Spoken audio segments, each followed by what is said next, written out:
वेद सब सत्य विद्याओं का पुस्तक है। वेद का पढ़ना पढ़ाना और सुनना सुनाना सब आर्यों का परम धर्म है। ओम स्तुता मया वरदा वेदमाता प्रचोदयन्तां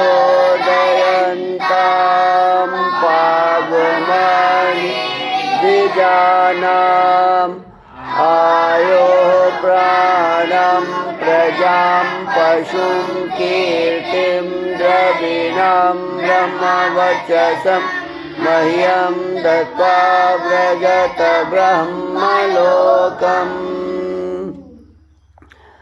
इदानीं वेदपाठो भविष्यति। अद्य ऋग्वेदस्य द्वितीयं मण्डलस्य षड्विंशं सूक्तस्य पाठो भविष्यति।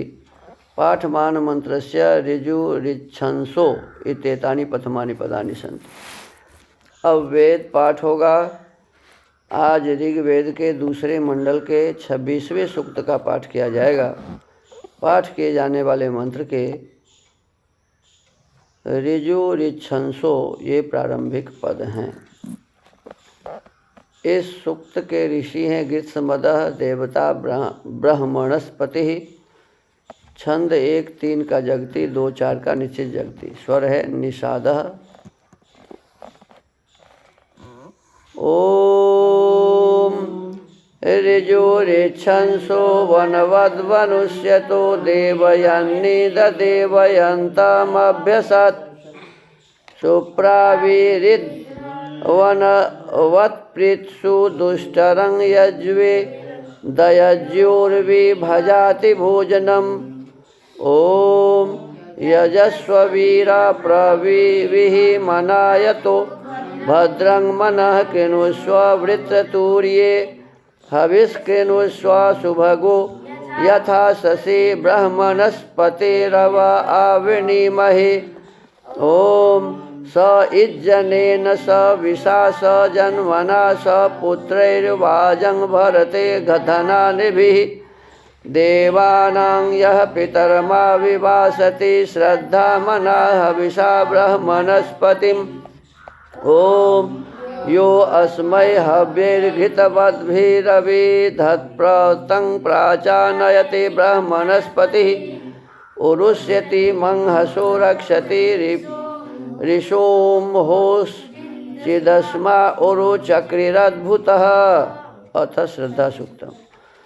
ओम श्रद्धयाग्निः समिध्यते श्रद्धया हूयते हविः श्रद्धां भगस्य मूर्धनि वचसा वेदयामसि। ओम प्रियं श्रद्धे ददतः प्रियं श्रद्धे दिदासतः प्रियं भोजेषु यज्वस्विदङ्गमुदितं कृधि। ओम यथा देवा असुरेषु श्रद्धामुग्रेषु चक्रिरि एवं भोजेषु यज्वस्वस्माकमुदितं कृधि। ओम श्रद्धां देवा यजमाना वायुगोपा उपासते श्रद्धां हृदयायाकूत्या श्रद्धया विन्दते वसु। ओम श्रद्धां प्रातरहवामहे श्रद्धां मध्यं दिनं परि श्रद्धां सूर्यस्य निमृचि श्रद्धे श्रद्धापयेहनः। इति श्रद्धा सूक्तम्। इति वेद पाठः। अब वेद पाठ के पश्चात इसी वीडियो में हम वेद स्वाध्याय भी करेंगे, सत्यार्थ प्रकाश का भी स्वाध्याय करेंगे और वाल्मीकि रामायण का भी स्वाध्याय हम करेंगे। अलग अलग वीडियो बनाने से बहुत सारे हो जाते हैं, तो आप सबसे प्रार्थना है, निवेदन है कि सभी विषय वस्तुओं को समझने के लिए, जानने के लिए आप इस पूरे वीडियो को देखेंगे। और हमारा चैनल है दयानंद कल्याण आश्रम, इसे आप सब्सक्राइब करेंगे, वीडियो को लाइक और शेयर करेंगे ये विशेष आपसे प्रार्थना है।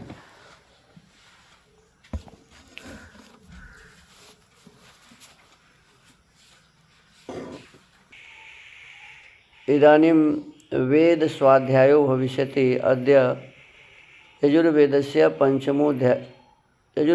सप्तमोऽध्यायस्य अष्टम मंत्रस्य स्वाध्यायो भविष्यति।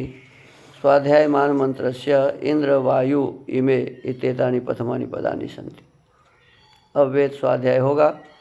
आज यजुर्वेद के 7वें अध्याय के 8वें मंत्र का स्वाध्याय किया जाएगा। स्वाध्याय किए जाने वाले मंत्र के इंद्र वायु इमे ये प्रारंभिक पद हैं। ओम इंद्रवायु इमे सुता उपप्रयोभिरागतम् इंदवो वामुशन्तिः उपयामगृहीतोऽसि वायव इंद्रवायुभ्यां त्वैषते योनिः सजोषोभ्यां त्वा। इस मंत्र के ऋषि हैं इंद्रवायु इत्यस्य मधुच्छंदा ऋषि। इंद्रवायु देवते इंद्रवायु इत्यस्यार्षि गायत्री छंद उपयामगृहीत इत्यस्यार्षि स्वराट गायत्री छंद षड्ज स्वर। पुनः स योगी कीदृशो भवतीत्युच्यते। फिर वह योगी कैसा होता है यह अगले मंत्र में कहा है। पदार्थः हे इंद्रवायु प्राण और सूर्य के समान योग शास्त्र के पढ़ने पढ़ाने वालों। अब देखो इंद्रवायु का यहाँ क्या लिखते हैं, प्राण और सूर्य के समान योग शास्त्र के पढ़ने पढ़ाने वालों। प्राण कभी बंद होता है क्या? अरे वायु कभी बंद होता है? सूर्य की रोशनी कभी बंद होती है क्या? तुम्हारे लिए मालूम होता है कि बंद होती है, लेकिन सूर्य तो हमेशा जलता ही रहता है। तुम नहीं सूर्य की रोशनी लोगे तो अमेरिका बोला लेता। माने सूर्य कभी अपना प्रकाश बंद नहीं करता है। तो जैसे प्राण वायु हमेशा चलते रहते हैं, जैसे सूर्य की रोशनी सूर्य का प्रकाश हमें सदा मिलता रहता है, इसी प्रकार कहा है कि प्राण और उदान के समान प्राण और सूर्य के समान योग शास्त्र के पढ़ने पढ़ाने वालों। समझ रहे हैं राहुल जी? विद्या को कैसे पढ़ना चाहिए? तो कहा जैसे सूर्य हमेशा जलता है, प्राण जैसे हमेशा चलता है। समझ रहे हैं राज जी? विद्या पढ़ने वाले ऐसे होने चाहिए, तब विद्या आती है ना। थोड़ी देर पढ़ोगे पैर में दर्द हो रहा है, तब ऐसे रोते रहिए आप, कभी भी विद्या होने वाली नहीं है। विद्या प्राप्त करने के लिए सतत हर क्षण लगे रहना कैसे? उदाहरण दिया है सूर्य के तरह और प्राणवायु के तरह। जैसे ही प्राणवायु बंद तो आदमी खत्म, सूर्य खत्म तो सृष्टि खत्म। तो ऐसे ही जैसे सूर्य हमेशा प्रकाश फैलाता ही रहता है, प्राण हमेशा चलता ही रहता है, ऐसे ही हम सबको विद्या का ग्रहण सदा करते रहना चाहिए। अब आगे कहते हैं सूर्य के समान योग शास्त्र के पढ़ने पढ़ाने वालों, जिससे ये उत्पन्न हुए सुता उत्पन्न हुए इंदवः सुखकारक जलादि पदार्थ वाम तुम दोनों को उशंति प्राप्त होते हैं। इससे तुम प्रयोभी इन मनोहर पदार्थों के साथ ही आगतम जानो। हे योग चाहने वालों, तो इस योग पढ़ाने वाले अध्यापक से वायवे पवन के तुल्य योग सिद्धि को पाने के लिए अथवा योग बल से चराचर के ज्ञान की प्राप्ति के लिए। देखो योग बल से क्या बताया? चर और अचर, माने जो चेतन है और जड़ है, सभी प्राणियों की, सभी पदार्थों की जानकारी मिलती है। योग दर्शन में लिखा है कि संपूर्ण संसार को जानने के लिए भुवन जानम सूर्य संयमात, सूर्य में संयम करने से संपूर्ण भुवन की जानकारी मिल जाती है। तो ये बात यहाँ कर रहे हैं कि योग बल से चराचर, चर और अचर, चर माने चेतन, चर माने चेतन, अचर माने जड़, जिसको आप क्या कहते हो, स्कूल में क्या पढ़ते हो, living thing, non living thing. Living thing कहते हैं जिसमें प्राण नहीं होता है, जिसमें प्राण होता है उसको लिविंग थिंग कहते हैं, सजीव। क्या कहते हैं? सजीव। और जिसमें प्राण नहीं होता है उसको नॉन लिविंग थिंग कहते हैं, माने निर्जीव। तो यही है, चर माने सजीव, अचर माने निर्जीव। तो इन सभी पदार्थों की जानकारी होती है योग के बल से। किससे? योग के बल से। उपयाम गृहीतः, योग के यम नियमों के साथ स्वीकार किया गया, योग के यम नियमों के साथ स्वीकार किया गया असी है। माने योग क्या है? अहिंसा, सत्यस्ते, ब्रह्मचर्य, परिग्रह, ये यम, शौच, संतोष, तप, स्वाध्याय, ईश्वर प्रणिधान, ये नियम, फिर आसन, प्राणायाम, प्रत्याहार, धारणा, ध्यान, समाधि, ये सभी योग है। तो इनको अपने जीवन में धारण करने से हमें चर अचर पदार्थों का ज्ञान प्राप्त होता है। हे भगवान योगाध्यापक, ऐसा यह योग ते तुम्हारा योनि सब दुखों के निवारण करने वाले घर के समान है, और इंद्र वायुभ्याम बिजली और प्राण वायु के समान योग वृद्धि और समाधि चढ़ाने और उतारने की शक्तियों से जुष्टम प्रसन्न हुए त्वा आपको, और हे योग चाहने वाले सजोषोभ्याम सेवन किए हुए उक्त गुणों से प्रसन्न हुए त्वा तुझे मैं अपने सुख के लिए चाहता हूँ।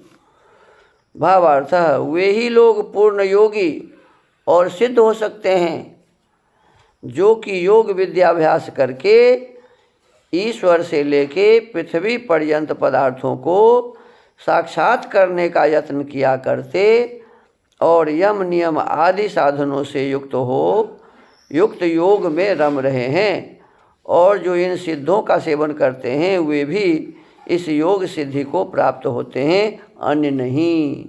अब देखो, कहते हैं कि योग में सिद्धि को 2 व्यक्ति प्राप्त कर सकता है। कितने व्यक्ति? 2 व्यक्ति। वो 2 व्यक्ति कौन है? तो कहा वह व्यक्ति योग को सिद्ध कर सकता है जो योग के अभ्यास में, योग विद्या के अभ्यास में सतत लगा रहता है। क्या करता है जी? योग विद्या के अभ्यास में सतत लगा रहता है। ईश्वर क्या है, जीव क्या है, प्रकृति क्या है, इसमें लिखा है कि ईश्वर से लेके पृथ्वी पर्यंत, ईश्वर चेतन पदार्थ है और पृथ्वी जड़ पदार्थ है।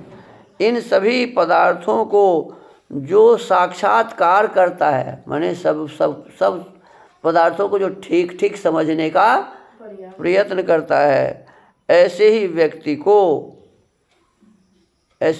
को योग सिद्ध होते हैं, जो स्वयं प्रयत्न करता है। दूसरी बात क्या बताया?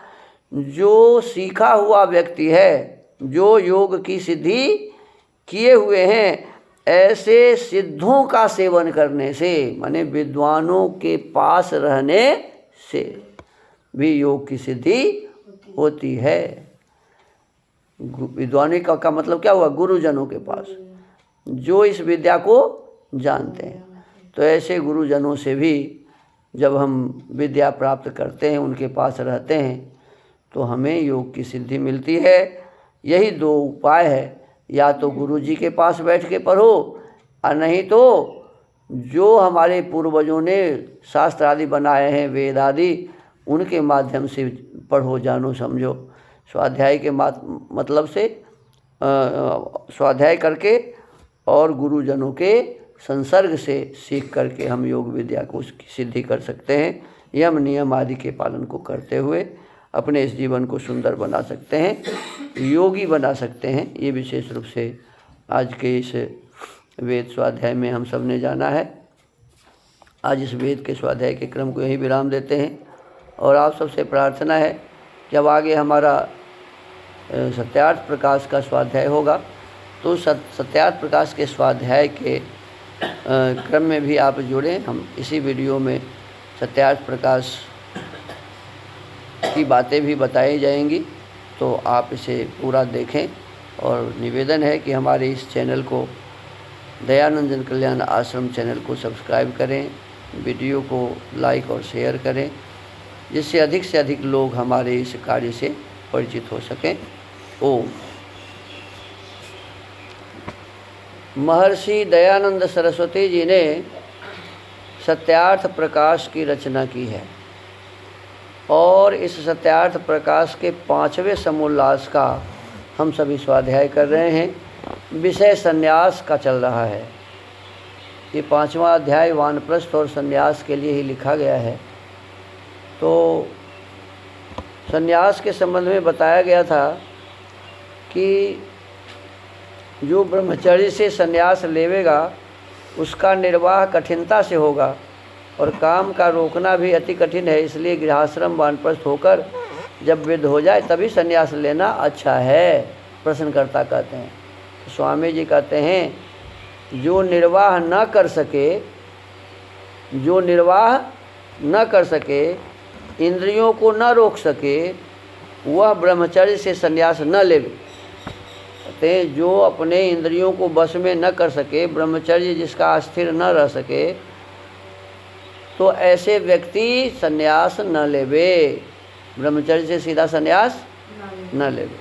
परंतु जो रोक सके, अब जिसमें बहुत सारे ऐसे लोग होते हैं जिसमें क्षमता है, परंतु जो रोक सके वह क्यों न लेवे। अब जो बचपन से ही बैरागी टाइप के लोग होते हैं बहुत सारे, तो महर्षि दयानंद, भीष्म पितामह, शंकराचार्य, इन लोगों का एक उदाहरण है कि इन लोगों ने बचपन में ही बैराग प्राप्त कर लिया था। मन में भावना बन गई थी कि विवाह आदि करने से कोई लाभ नहीं। जैसे मान लो आप ही में कई बच्चे आप पढ़ रहे हैं, आप में ही कई बच्चों के मन में होगा, अरे देखो किस प्रकार सी घटना हुई है, घर वाली करने से घर वाली मार देती है। कल हुआ है ना जी, अरे सोनम नाम की लड़की क्या की है, शादी कर लिया, 11 तारीख को शादी किया और 20 को उस अपने घर वाले को ले गया मेघालय और वहीं जंगल में ले जा कर के 4-5 आदमी मिल कर के उसको मार के फेंक दिया। वो तो ऐसे घर वाली को करने से कोई लाभ है जी? हैं? ऐसी पत्नी करने से कोई लाभ है? अब बताओ, क्या पता कि तुम्हारे माथे पर कहीं वैसा ही आ जाए, कोई ठिकाना है क्या? अरे ऐसी घरवाली किसके माथे पर आ जाएगा, कोई ठिकाना है? तो मन में एक बैराग उत्पन्न होता है कि चलो इससे अच्छा है कि शादी न किया जाए, विवाह न किया जाए। ये दुख का कारण है, बेकार में इस झंझट में फंसो, शादी के झंझट में। इससे अच्छा है कि बढ़िया से ब्रह्मचर्य का पालन करो, अपने शरीर को स्वस्थ रखो और ब्रह्मचर्य का पालन करते हुए 400 बरस तक जियो। कितना? 400 बरस। अब बताओ, ब्रह्मचर्य का पालन करने से 400 बरस तक रसगुल्ला खाते रहोगे हैं? और यदि ब्रह्मचर्य का पालन नहीं किया तो थोड़े मोरे दिन खाओ और जल्दी मर जाओ, तो कोई लाभ हुआ क्या? तो ऐसे जो समझदार व्यक्ति होंगे ना, ऐसे जो समझदार व्यक्ति होंगे, इनके दिमाग में आ जाएगा बचपन में ही कि ये संसार तो दुख देने वाला है। योग दर्शन में लिखा है, परिणाम ताप संस्कार दुखैर गुण वृत्ति विरोधाच दुखमेव सर्व विवेकिनः। इस संसार के सारे पदार्थ में ये 4 दुख हैं, परिणाम दुख, ताप दुख, संस्कार दुख, गुण वृत्ति विरोध दुख। तो ये 4 दुख सब पदार्थ में है और जो दुख से भरा हुआ है उसमें जब जाओगे तो दुखे न मिलेगा जी। दुख के बीच में क्या मिलेगा? दुख मिलेगा। तो जो समझदार होगा उस दुख में क्यों फंसेगा? जो समझदार होगा, विवेकशील होगा, ये वो इस दुख में नहीं फंसेगा और मोक्ष का उपाय खोज करके मोक्ष को प्राप्त हो करेगा। तो कहते हैं ऐसे व्यक्ति जो रोक सके, अपने इंद्रियों को विषयों में जाने से जो रोक सके, वह संन्यास क्यों न लेवे। जिस पुरुष ने विषय के दोष और वीर्य संरक्षण के गुण जाने हैं, अभी मैं बताया ना, विषय के दोष और गुण संरक्षण के, वीर्य संरक्षण के गुण जाने हैं, वह विषयासक्त कभी नहीं होता। देखो ध्यान दो, महर्षि दयानंद सरस्वती जी एक दिन बैठे हुए थे, तो वहाँ एक राजा आया, उनसे बातचीत करते हुए और कहा, अरे आप खाली तो कहते ही हैं, उपदेश ही देते हैं कि ब्रह्मचर्य से ऐसा होता है, ब्रह्मचर्य से वैसा होता है, क्या होता है ऐसे तो कुछ करके भी दिखाएंगे ना, तब तो पता चलेगा। तो अच्छा ठीक है। जब वो चलने लगा ना, तो आया था घोड़ा गाड़ी पर बैठ के। किस पर आया था जी? घोड़ा गाड़ी पर। जब वो घोड़ा गाड़ी पर बैठ गया तो दयानंद पीछे से उसको पकड़ लिया। किसको? वो जो घोड़ा गाड़ी था ना, उसको पीछे से पकड़ लिया, बग्घी को। अब घोड़ा कितना भी वो सही कितना भी मारे उसको, घोड़ा को, वो घोड़ा आगे ही नहीं बढ़ा था। ही करके ऐसे उठता था, वहीं बैठ जाता था, उठता था, बैठ जाता था। अरे क्या हो गया घोड़ा को? राजा बोला। तो महाराज पता नहीं क्या हो गया, तो आगे बढ़ ही नहीं रहे। तो पीछे देखा तो दयानंद उसको ऐसे पकड़े हुए थे। देखो ये है ब्रह्मचर्य का बल। जो ब्रह्मचारी होता है ना, 2 सांड लड़ रहा था, सारे लोग तमाशा देख रहे थे, किसी की हिम्मत नहीं हो रही थी कि इस बीच सड़क पर सांड लड़ रहा है तो हम इधर से उधर चला जाए। अब दयानंद गए, एक सांड को एक हाथ से पकड़ा, दूसरे को दूसरे हाथ से पकड़ा और ऐसे ठेल दिया। देखो कितना ताकत था। ये किसका ताकत था जी? ब्रह्मचर्य का ताकत था। एक दिन बहुत सर्दी थी, बहुत सर्दी, घनघोर सर्दी, माघ का महीना, और बिना कपड़े का बैठे थे, समाधि लगाए हुए, गंगा समाधि नहीं, सोए हुए थे ऐसे माने पूरा बालू के ऊपर में ठंडा में सोए हुए थे। तो अंग्रेज जा रहा था, कहा देखो ये बाबा जी को सर्दी भी नहीं लगती है। पूछा महाराज आपको ये सर्दी क्यों नहीं लगती है? तो उन्होंने कहा कि आपके नाक को सर्दी लगती है क्या? नहीं, नाक को तो सर्दी, अरे कोई अपने नाक को कैसे ढकेगा सब है? आपको नाक को जैसे सर्दी नहीं लगती है, वैसे मेरे सारे शरीर को सर्दी नहीं लगती है। मैं पूरे शरीर को ऐसे ही नंगा सदा रखता हूँ, इसीलिए मुझे सर्दी। देखो उन्होंने एक बार ऐसे हाथ को ऐसे दबाया, उस सर्दी में पूरे शरीर में पसीना आ गया। देखो कैसा था उनका शरीर, बहुत सर्दी था। ऐसे ही हाथ को नीचे ऐसे अंगूठा को दबाया तो पूरे शरीर में क्या आ गया? पसीना आ गया। तो ये ब्रह्मचर्य का बल होता है। तो कहते हैं कि जिस पुरुष ने विषय के दोष और वीर्य संरक्षण के गुण जाने हैं, वह विषयासक्त कभी नहीं होता और उसका वीर्य विचाराग्नि का ईंधनवत है। कहते हैं जो विद्वान होते हैं, धर्मात्मा होते हैं, योगी जन होते हैं, उनके जो वीर्य होते हैं वो जैसे भोजन बनाने का गैस है ना, आप लोगों को भोजन बनाने गैस पर बनता है ना जी, तो जैसे भोजन में ईंधन खर्चा होता है ना, जैसे लकड़ी से बनाएंगे तो लकड़ी खर्चा होगा ना जी, ऐसे ही हम कहते हैं कि विचार रूपी अग्नि का ईंधन है। ब्रह्मचर्य के वीर्य क्या है जी? विचार करने का ईंधन है, विचाराग्नि का ईंधनवत है, अर्थात उसी में व्यय हो जाता है। जैसे वैद्य और औषधों की आवश्यकता रोगी के लिए होती है, वैद्य किसके लिए? डॉक्टर किसके लिए? बीमार के लिए। दवा किसके लिए? बीमार के लिए। जो नहीं बीमार है वो दवा खाएगा क्या? वो डॉक्टर के पास जाएगा क्या? तो कहते हैं औषधि और डॉक्टर वैद्य किसके लिए होती है? रोगियों के लिए होती है। इसकी आवश्यकता रोगी के लिए होती है, वैसी निरोगी के लिए नहीं। अरे निरोग आदमी क्यों दवा खाएगा, क्यों डॉक्टर के पास जाएगा? कहते हैं इसी प्रकार जिस पुरुष व स्त्री को विद्या, धर्म वृद्धि और सब संसार का उपकार करना ही प्रयोजन हो। देखो, जो बचपन से ही ये मन में बना लिया कि हमें तो विद्या सीख कर के विद्या का प्रचार करना है, हमें तो धार्मिक बन के धर्म की वृद्धि करनी है और संसार का उपकार करना है, इसीलिए हमें ये शरीर मिला हुआ है। इस प्रकार का जो अपने जीवन में प्रयोजन बना लेता है, कहते वह विवाह क्यों करेगा जी? वह विवाह न करे।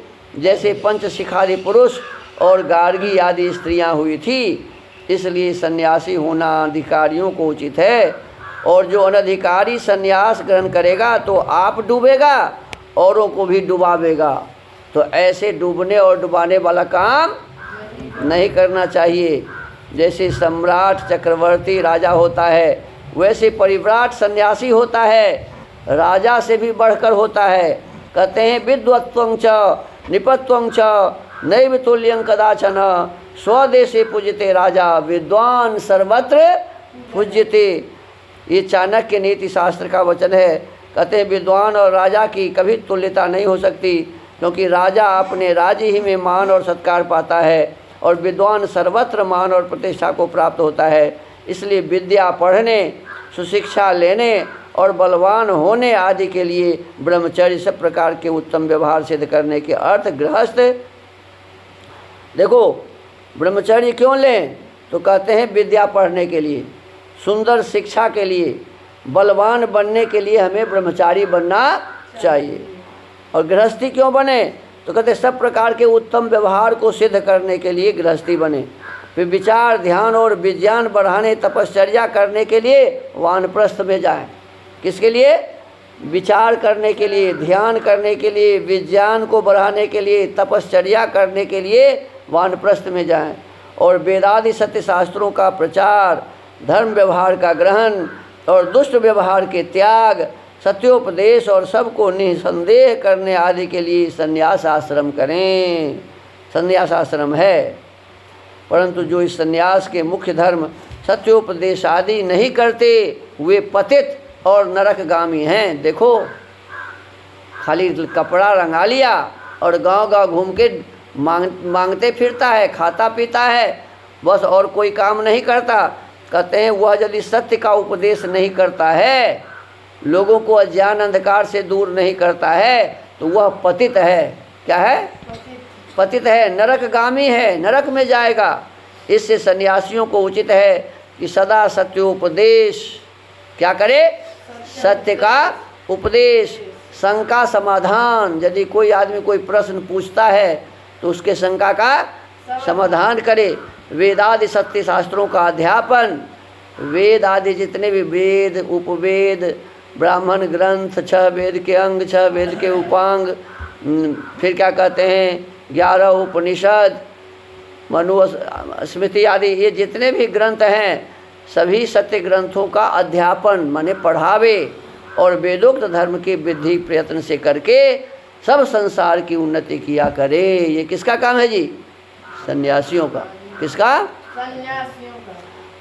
अब प्रश्नकर्ता कहते हैं जो सन्यासी से अन्य साधु, बैरागी, गुसाई, खाकी आदि हैं, वे भी सन्यास आश्रम में गिने जाएंगे व नहीं? अभी हुआ था कुंभ, पता नहीं कहाँ से इतना आ गया था नंगा साधु, न कपड़ा पहनता था न कुछ, वैसे ही माने देह में वो भस्म लगाए हुए और पूरा घूमता था। कहते हैं कि ये सब जो बैरागी, खाकी, गुसाई हैं, ये सन्यास आश्रम में गिने जाएंगे व नहीं गिने जाएंगे? तो कहते हैं नहीं। कहते ये सन्यासी नहीं है, क्योंकि उनमें सन्यास का एक भी लक्षण नहीं। वे वेद विरुद्ध मार्ग में पवित्र होकर, क्या? वेद विरुद्ध मार्ग में पवित्र होकर वेद से अधिक अपने संप्रदाय के आचार्यों के वचन मानते और अपने ही मत की प्रशंसा करते। मिथ्या प्रपंच में फंसकर अपने स्वार्थ के लिए दूसरों को अपने अपने मत में फंसाते हैं। सुधार करना तो दूर रहा, उसके बदले में संसार को बहकाकर अधोगति को प्राप्त कराते और अपना प्रयोजन सिद्ध करते हैं। इसलिए इनको संन्यास आश्रम में नहीं गिन सकते, किंतु ये स्वार्थ श्रमी तो पक्के हैं।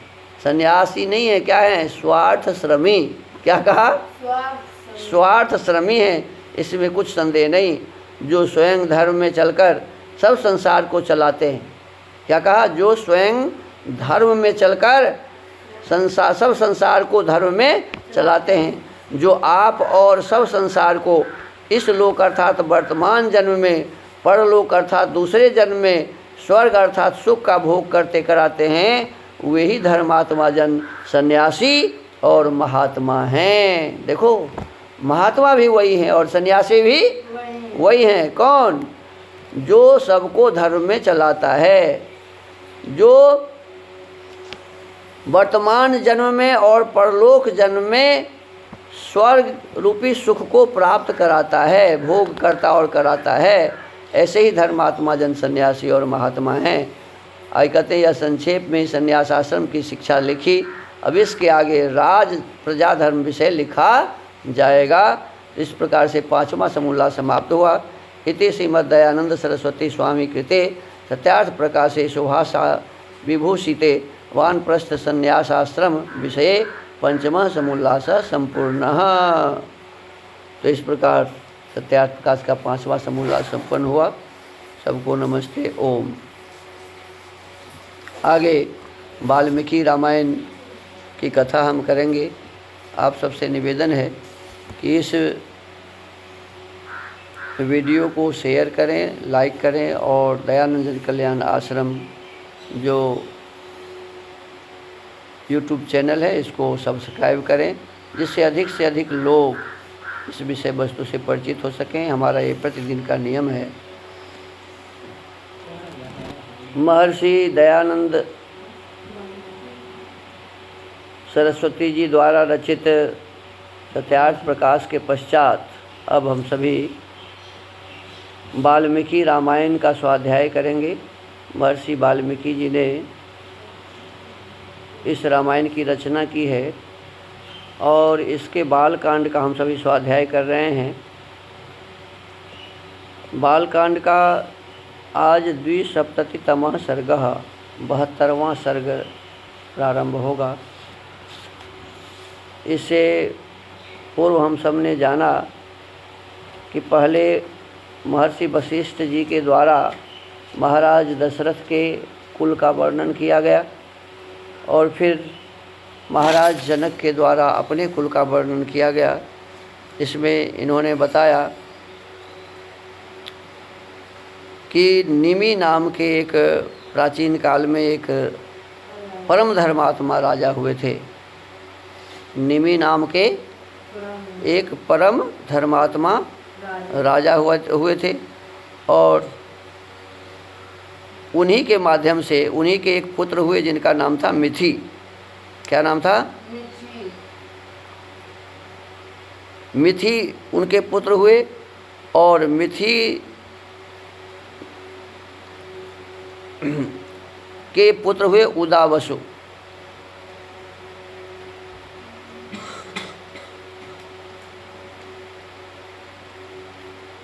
मिथि के पुत्र का नाम था जनक। मिथि के पुत्र का क्या नाम था? जनक। ये जनक टाइटल जो उस परिवार में चला सो वहीं से चला। निमि के पुत्र मिथि और मिथि के पुत्र जनक। और वहाँ से जितने भी लोग थे सबका नाम जनक होता था। अतः इन्हीं के नाम पर हमारे वंश का प्रत्येक राजा जनक कहलाता है। अब जनक के पुत्र हुए उदावसु। उदावसु के पुत्र हुए नंदिवर्धन। नंदिवर्धन के पुत्र हुए सुकेतु। सुकेतु के पुत्र हुए देवरात, जिनके पास धनुष था। शंकर जी का धनुष देवताओं ने दिया था। सुकेतु के पुत्र देवरात हुए। देवरात के पुत्र बृहद्रथ। बृहद्रथ। देवरात के पुत्र हुए बृहद्रथ। फिर बृहद्रथ के पुत्र हुए महावीर। महावीर वो राम जी का जो हनुमान जी थे वो नहीं, उन्हें भी महावीर कहा जाता है। लेकिन जनक जी के खानदान में एक राजा हुए थे महावीर, जो बृहद्रथ के पुत्र हुए थे।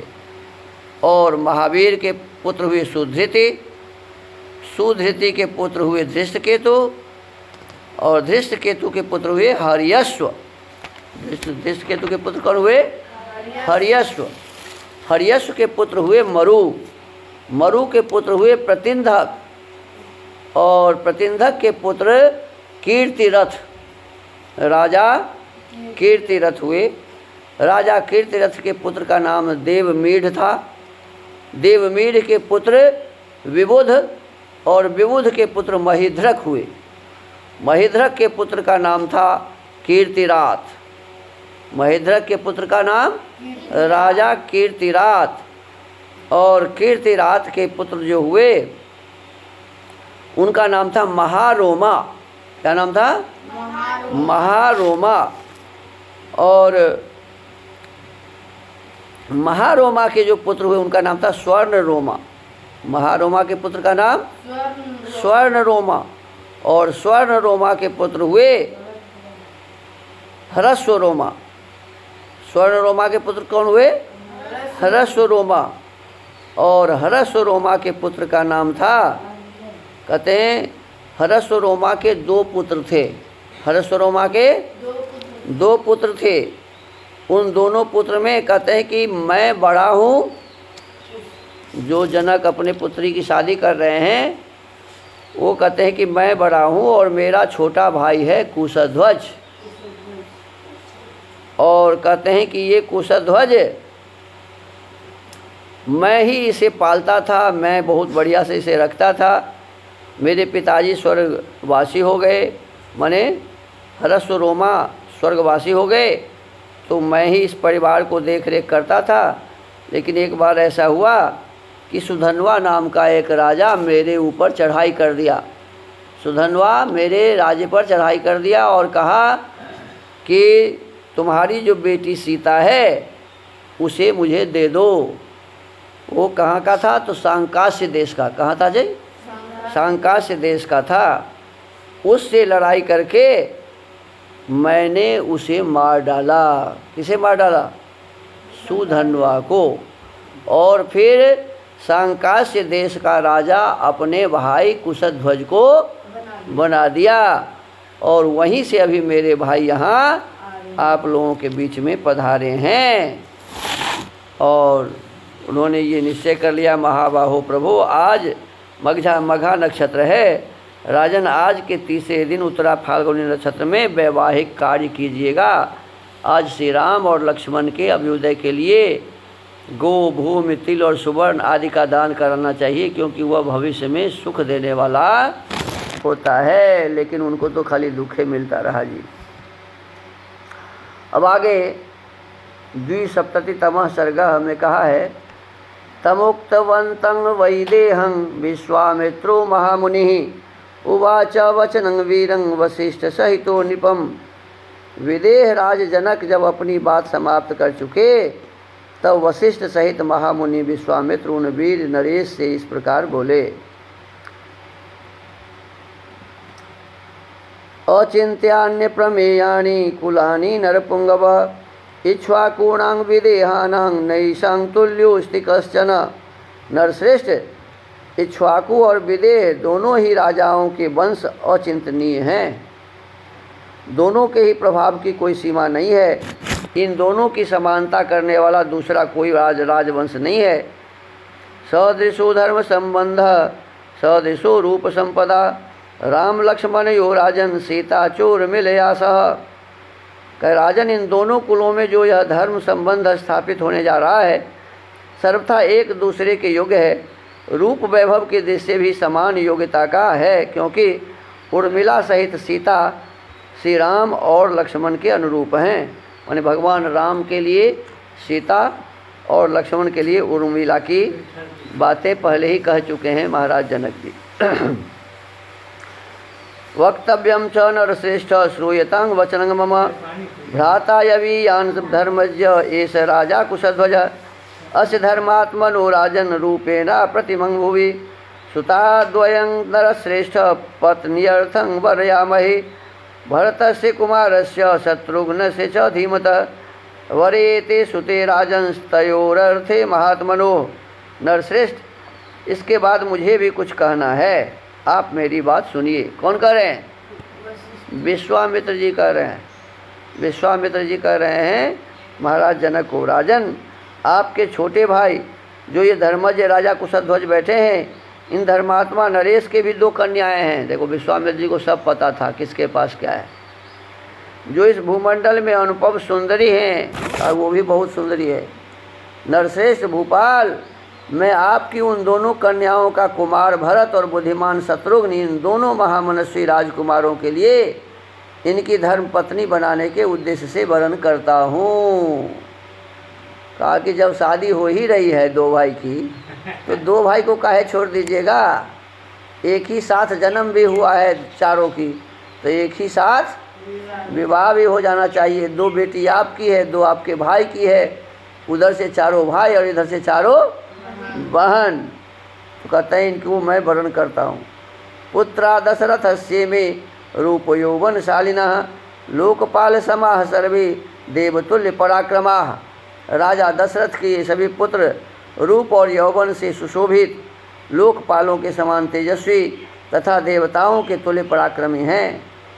उभयोरपि राजेंद्र संबंधे नानुबध्यताम इक्ष्वाकुकुलमव्यग्रं भवतः पुण्यकर्मणः।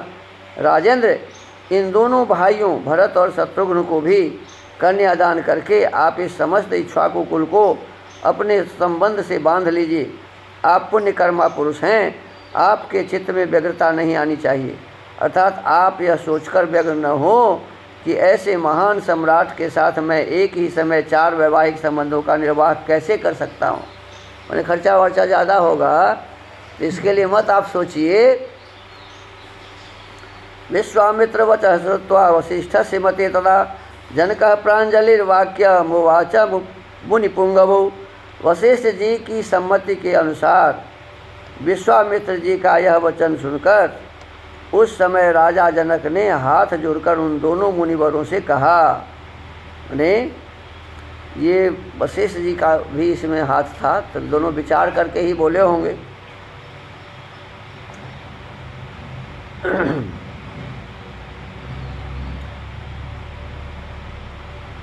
वशिष्ठ जी की सम्मति के अनुसार विश्वामित्र जी का यह वचन सुनकर उस समय राजा जनक ने हाथ जोड़कर उन दोनों मुनिवरों से कहा। कुलं धन्य विदंग मन्ये ये शांतो मुनि पुंगवो सदृशंकुल संबंधं यदा ज्ञापयतः स्वयं। मुनि पुंगवो, मैं अपने इस कुल को धन्य मानता हूँ जिसे आप दोनों इक्ष्वाकु वंश के योग्य समझकर इसके साथ संबंध जोड़ने के लिए स्वयं आज्ञा दे रहे हैं। एवं भवतु भद्रं व कुशध्वज सुते में पत्र्यौ भजेतां सहितौ शत्रुघ्न भरताबुभौ। आपका कल्याण हो। आप जैसा कहते हैं ऐसा ही हो।